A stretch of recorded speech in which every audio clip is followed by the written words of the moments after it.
ನಮಸ್ಕಾರ ವೀಕ್ಷಕರೇ, ನ್ಯಾಷನಲ್ ಟಿವಿಗೆ ಸ್ವಾಗತ. ನಾನು ಸ್ವಾತಿ ಸಾಲ್ಯನ್. ಅಮೆರಿಕ ಅಧ್ಯಕ್ಷ ಡೊನಾಲ್ಡ್ ಟ್ರಂಪ್ ಅವರ ಪ್ರತಿಸುಂಕ ಬೆದರಿಕೆಗಳಿಂದ ದೇಶೀಯ ಮಾರುಕಟ್ಟೆಯಲ್ಲಿ ಚಿನ್ನ ಮತ್ತು ಬೆಳ್ಳಿಯ ದರ ಏರಿಕೆಯ ನಾಗಲೋಟ ಇನ್ನಷ್ಟು ಕಾಲ ಮುಂದುವರಿಯುವ ಸಾಧ್ಯತೆಗಳಿವೆ.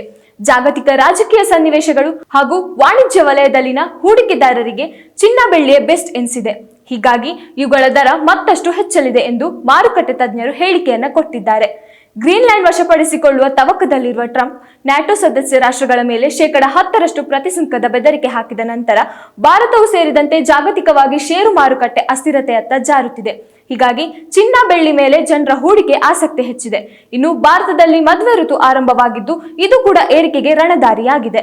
ಕೈಗಾರಿಕಾ ವಲಯದಲ್ಲೂ ಚಿನ್ನ ಬೆಳ್ಳಿಗೆ ಬೇಡಿಕೆ ಇರುವುದರಿಂದ ಬೆಲೆ ಇನ್ನಷ್ಟು ಹೆಚ್ಚಲಿದೆ ಎನ್ನಲಾಗಿದೆ. ಶನಿವಾರವಷ್ಟೇ ಟ್ರಂಪ್ ಗ್ರೀನ್ಲ್ಯಾಂಡ್ ವಶಕ್ಕೆ ಪಡೆಯುವ ಪ್ರಸ್ತಾವನೆ ಅಡ್ಡಿಪಡಿಸಿದ Denmark, Norway, Sweden, France, Germany, Britain, Netherland ಮೇಲೆ ಫೆಬ್ರವರಿ 1ರಿಂದ 10% ಪ್ರತಿಸುಂಕ ವಿಧಿಸಲಾಗುವುದು ಎಂದು ಬೆದರಿಕೆ ಹಾಕಿದ್ದರು. ಅಲ್ಲದೆ ಈ ಸುಂಕ ಪ್ರಮಾಣವನ್ನ ಜೂನ್ 1ರಿಂದ 25% ಹೆಚ್ಚಿಸಲಾಗುವುದು ಎಂದು ಹೇಳುವ ಮೂಲಕ ಶಾಕ್ ಕೊಟ್ಟಿದ್ದರು.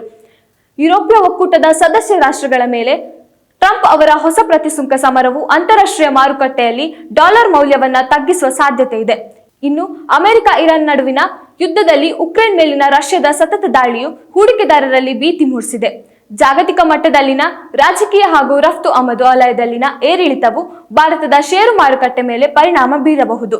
ಈ ಅಂದಾಜಿನಿಂದ ಹೂಡಿಕೆದಾರರಿಗೆ ಸದ್ಯಕ್ಕೆ ಚಿನ್ನ ಬೆಳ್ಳಿಯೇ ಸುರಕ್ಷಿತ ಎನಿಸಿದ್ದು ಇದು ಬೆಲೆ ಏರಿಕೆಗೆ ಕಾರಣವಾಗಲಿದೆ ಎಂದು ಹೂಡಿಕೆ ತಜ್ಞರು ಅಭಿಪ್ರಾಯವನ್ನ ಪಟ್ಟಿದ್ದಾರೆ. ಬೆಲೆ ಏರಿಕೆಗೆ ಕಾರಣಗಳೇನು ಅಂತ ನೋಡೋದಾದ್ರೆ, ಜಾಗತಿಕ ವಿದ್ಯಮಾನ, ರಾಜಕೀಯ ಖಚಿತತೆಗಳ ಕೊರತೆಯಿಂದ ಚಿನ್ನ ಬೆಳ್ಳಿ ಮೇಲಿನ ಹೂಡಿಕೆದಾರರ ಅವಲಂಬನೆ, ಗ್ರೀನ್ಲ್ಯಾಂಡ್ ವಶಕ್ಕೆ ಪಡೆಯುವ ವಿಚಾರದಲ್ಲಿ ಟ್ರಂಪ್ 10% ಸುಂಕ ಬೆದರಿಕೆಯಿಂದ ಷೇರು ಮಾರುಕಟ್ಟೆ ಹಿಂಜರಿಕೆ, ಅಮೆರಿಕ ಇರಾನ್ ನಡುವಿನ ಉದ್ವಿಗ್ನತೆ ಮತ್ತು ಉಕ್ರೇನ್ ಮೇಲೆ ರಷ್ಯಾದ ಸತತ ದಾಳಿಯು ಷೇರು ಮಾರುಕಟ್ಟೆ ಬಗ್ಗೆ ಹೂಡಿಕೆದಾರರಲ್ಲಿ ಭೀತಿ ಮೂಡಿದೆ. ವಿವಿಧ ರಾಷ್ಟ್ರಗಳ ಕೇಂದ್ರೀಯ ಬ್ಯಾಂಕ್ಗಳಿಂದ ಚಿನ್ನ ಖರೀದಿ ಹೆಚ್ಚಳ, ಕೈಗಾರಿಕಾ ವಲಯದಲ್ಲೂ ರಜತ, ಬಂಗಾರಕ್ಕೆ ಹೆಚ್ಚಿದ ಬೇಡಿಕೆ. ಇನ್ನಷ್ಟು ವಿಷಯಕ್ಕಾಗಿ ನೋಡ್ತಾ ಇರಿ ನ್ಯಾಷನಲ್ ಟಿವಿ. ಧನ್ಯವಾದಗಳು.